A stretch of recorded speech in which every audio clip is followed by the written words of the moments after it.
ಸದ್ಯ ಬಿಜೆಪಿಯಲ್ಲಿ ಲಿಂಗಾಯತ ಒಂದು ರೀತಿಯಾಗಿ ಮಾತಿನ ಲಡಾಯಿ ಹೆಚ್ಚಾಗ್ತಾ ಇದೆ. ಒಂದು ಕಡೆಯಲ್ಲಿ ಯತ್ನಾಳ್ ಮಾತನಾಡ್ತಾರೆ, ಅದಕ್ಕೆ ಕೌಂಟರ್ ಕೊಡ್ತಾರೆ ರೇಣುಕಾಚಾರ್ಯ.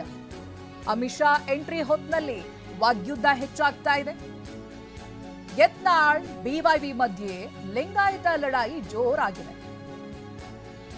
Yatnal versus Vijayendra, Yatnal versus Renukacharya. ಅರೆ ಹುಚ್ಚ ಅಂತ, ಹಂದಿಗಳು ಅಂತ, ಬಿಎಸ್ವೈ ಲಿಂಗಾಯತ ಅಲ್ಲ ಅನ್ನುವಂತ ವಾಗ್ಯುದ್ಧ ಜೋರಾಗ್ತಾ ಇದೆ. ಹಾಗಿದ್ರೆ ಯತ್ನಾಳ್ ಹೇಳಿದ್ದೇನು, ಅದಕ್ಕೆ ರೇಣುಕಾಚಾರ್ಯ ಕೌಂಟರ್ ಏನಿತ್ತು, ಅದರ ಜೊತೆಗೆ ಮತ್ತೆ ಯತ್ನಾಳ್ ಕೊಟ್ಟಿರುವಂತ ರೀಕೌಂಟರ್ ಬನ್ನಿ ನೋಡೋಣ.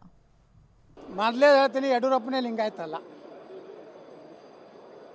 ಮಂಡ್ಯದಲ್ಲಿ ಆ ಲಿಂಗಾಯತರು ಅವರ ಕುಟುಂಬನೇ ಅಲ್ಲ, ಅದು ಯಾವುದೋ ಬೆಳಗಾರ ಸೆಟ್ ಯಾವುದೋ ಒಂದು ಬೇರೆ ಐತದು. ಸುಮ್ಮನೆ ಲಿಂಗಾಯತ ಅಂತ ಹೇಳಿ ಪೋಸ್ ಕೊಡ್ತಾ ಇದ್ದಾರೆ. ಹೋಗಿ ಅಲ್ಲಿ ಬುಕ್ಕನಕೆರೆ ಕೇಳಿ ಬರ್ರಿ.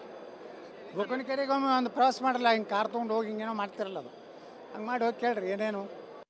ಯಡಿಯೂರಪ್ಪ ನಾನು ಲಿಂಗಾಯತ ಅಂತ ಟಾಮ್ ಹೊಡಿಸೋಕ್ಕೆ ಅವಶ್ಯಕತೆ ಇಲ್ಲ. ಯಡಿಯೂರಪ್ಪನವರು ಪ್ರಶ್ನಾತೀತ ನಾಯಕ, ಮಾಸ್ ಲೀಡರ್.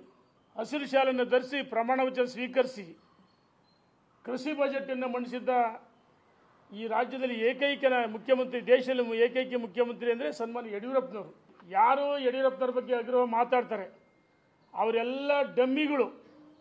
ಈ ಕಾಮಿಡಿ ಪೀಸ್ ಅಂತಾರೆ, ಒಂಥರ ಕಾಮಿಡಿ ಪೀಸ್ಗಳು ಆಗ್ಬಿಡ್ತಾರೆ. ಮಾಧ್ಯಮದವ್ರಿಗೂ ಬೈತಾರೆ, ಮಠಾಧೀಶರು.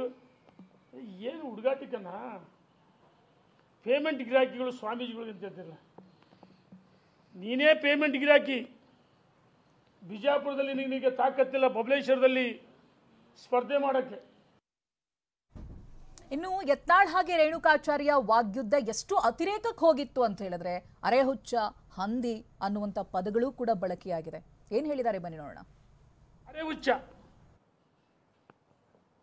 ಪೂರ್ತಿ ಹುಚ್ಚರಾಗಿರ್ಬೇಕು, ಇಲ್ಲ ಅಲ್ಲ ದಡ್ಡರಾಗಿರ್ಬೇಕು, ಇಲ್ಲ ಜಾಣರಾಗಿರ್ಬೇಕು, ಅಂತರಿ ಬುದ್ಧಿವಾದ ಹೇಳ್ಬೋದು.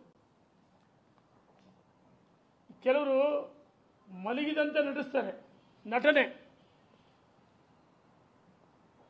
ಎಲ್ಲವೂ ಆ ಕಲೆ ಗೊತ್ತು ಆ ಮನುಷ್ಯನಿಗೆ. ನಾನು ಹೇಳಕ್ಕೆ ಇಚ್ಛೆ ಪಡ್ತೀನಿ, ಕೇಳಕ್ಕೆ ಇಚ್ಛೆ ಪಡ್ತೀನಿ, ಬಹಿರಂಗವಾಗಿ ಸವಾಲಾಗ್ತೀನಿ. ನಿನ್ನ ಮುಖವಾಡಗಳು ಒಂದೊಂದಾಗಿ ಕಳಿಸಿ ಬೀಳ್ತದೆ.